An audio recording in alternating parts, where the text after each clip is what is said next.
Botad SOG દ્વારા દેશી બનાવટના હથિયાર સાથે બે વ્યક્તિને પકડી પાડવામાં આવ્યા। પોલીસની તપાસમાં નાનજી ઉર્ફે ગગુએ કબૂલાત કરતા અન્ય એક દેશી બનાવટનું હથિયાર તેની પાસેથી મળી આવ્યું। બોટાદ એસઓજી દેશી બનાવટ સાથે બે વ્યક્તિને ઝડપી રિમાન્ડ મેળવવાની સાથે આગળની કાર્યવાહી હાથ ધરી। બંને વ્યક્તિ હથિયાર ક્યાંથી અને કોની પાસેથી લાવતા તેને લઈને હાલ પોલીસ દ્વારા તપાસ થઈ રહી છે। ઝડપાયેલ બંને વ્યક્તિ અગાઉ મારામારી અને પ્રોહિબિશનના ગુનામાં ઝડપાયેલા છે।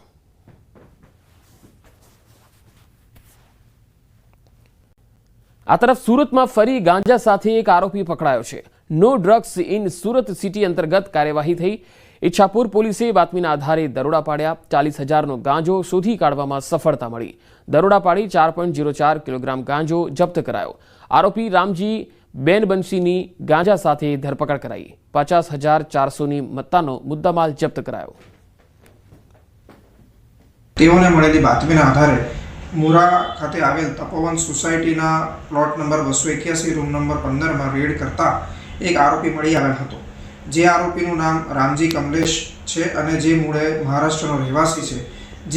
જેમની પાસેથી 4 કિલો અને 4 ગ્રામ જેટલા વજનનો માદક પદાર્થ ગાંજો મળી આવેલ હતો કે જેની કુલ કિંમત 40,400 થાય છે। આ સાથે મળીને કુલ 50,400ની કિંમતનો મુદ્દામાલ અત્રેની ઈચ્છાપુર પોલીસ સ્ટેશન તેમજ ઝોન 6 LCBએ પકડી પાડેલ છે। પોરબંદર દરિયા કિનારેથી બિનવારસી ડ્રગ્સ મળ્યું। ઓડદર નજીક દરિયાકાંઠેથી ચરસના 2 પેકેટ મળ્યા। આ ઘટનાને લઈને પોલીસે વધુ તપાસ હાથ ધરી છે। ચરસના 2 પેકેટ મળતા હાલ તપાસ ચાલી રહી છે। વારંવાર દરિયા કિનારેથી ડ્રગ્સ મળી આવવાના જે બનાવો છે વધી રહ્યા છે।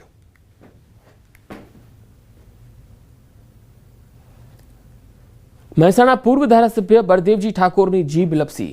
કડીમાં કોંગ્રેસના પ્રચાર દરમિયાન બળદેવજીએ ભાંગરો વાટ્યો। બળદેવજીને સવાલ કર્યો કે કયા કારણોથી કોંગ્રેસ જીતશે એવું લાગે છે।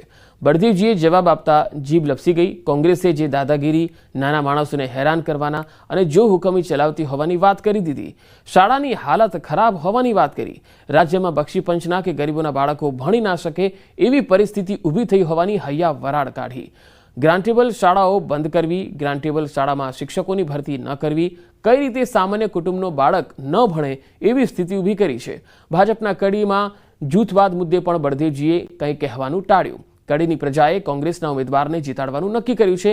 એમનો જૂથવાદ એ જાણે અને ભાજપ પાર્ટી જાણે એવું પણ તેમણે કહ્યું। કારણો આપ સૌ જાણો છો કે કોંગ્રેસે જે દાદાગીરી, નાના માણસોને હેરાન કરવાના, જો હુકમી ચલાવવાની, ગરીબ લોકોને દાખલા તરીકે તમે આજે આ કોડા ગામમાં આવ્યા છો તો કોડા ગામની પ્રાથમિક શાળાની પરિસ્થિતિ શું છે આપણે જઈને જોઈ આવજો। કદાચ સમગ્ર ગુજરાત રાજ્યની અંદર બક્ષીપંથના સામાન્ય કુટુંબના ગરીબોના બાળકો ન ભણી શકે એવી પરિસ્થિતિ ગુજરાત રાજ્યની અંદર આ સરકારે પેદા કરી છે। કડી બેઠક કબજે કરવા કોંગ્રેસે પણ એડી છૂટીનું જોર લગાવ્યું। કડી વિધાનસભાની પેટા ચૂંટણીને લઈ કોંગ્રેસે આજે પ્રચારના શ્રી ગણેશ કર્યા। કોંગ્રેસના ઉમેદવાર રમેશ ચાવડાએ અંતરિયાળ વિસ્તારથી પ્રચારની શરૂઆત કરી। શિક્ષણ અને મોંઘવારીના મુદ્દાને લઈ લોકો પાસે મત માંગવા પહોંચ્યા। ઓબીસી મતોથી પ્રભાવિત મત વિસ્તારોમાં મતદારોને મત આપવા અપીલ કરી। પ્રચારમાં પૂર્વ ધારાસભ્ય બળદેવજી ઠાકોર સહિત કોંગ્રેસના હોદ્દેદારો અને આગેવાનો પણ જોડાયા।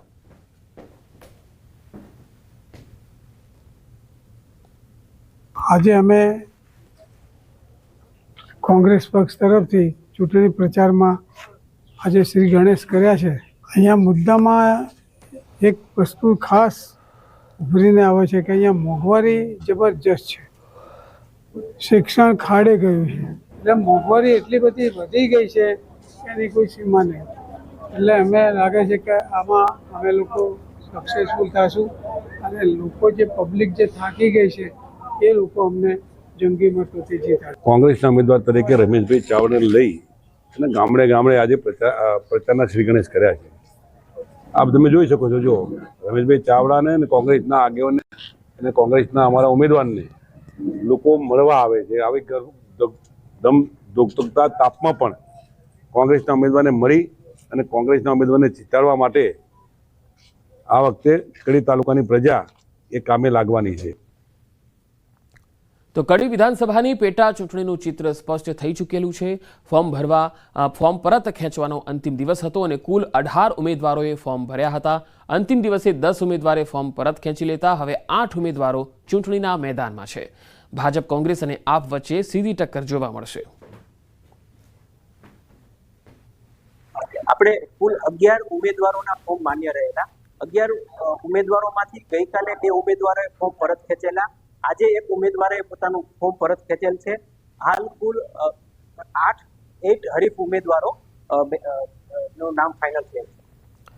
આ તરફ વિસાવદરમાં ચૂંટણી પ્રચાર વચ્ચે ભાજપ અને આપ વચ્ચે શાબ્દિક વોર શરૂ થયું. વિસાવદરના રાજકારણમાં હવે આંસુની એન્ટ્રી થઈ ગઈ છે. ભાજપના ઉમેદવાર કિરીટ પટેલ પર આપના ઉમેદવાર ગોપાલ ઇટાલિયાએ પ્રહાર કર્યા. એક ગામમાં પ્રચાર દરમિયાન ગોપાલે કહ્યું કે ભાજપના ઉમેદવાર કિરીટ પટેલ મગરના આંસુ પાડે છે. હારની બીક લાગી એટલે રોવા માંડ્યા. પહેલા ખેડૂતોના આંસુ નહોતા દેખાતા.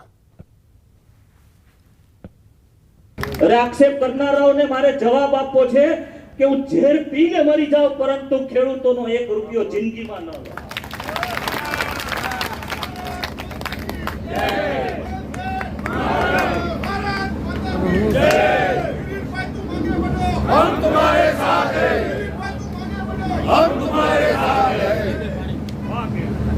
આવા છેતરપિંડી કરનારા લોકો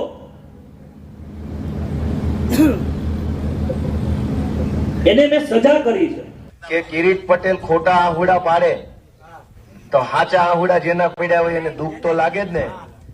આ ગામમાં જુનાગઢ જિલ્લા સહકારી બેંકના કૌભાંડના કારણે માણસ મરી ગયા છે. માણસ મરી ગયા, કૌભાંડ કર્યું ભાજપના માણસોએ જુનાગઢ જિલ્લા સહકારી બેંકે, અને માણસ આ ગામમાં મરી ગયા. એના ઘરવાળા નહીં રોતા હોય? કિરીટ પટેલ અત્યારે મગરના આંસુ પાડે છે.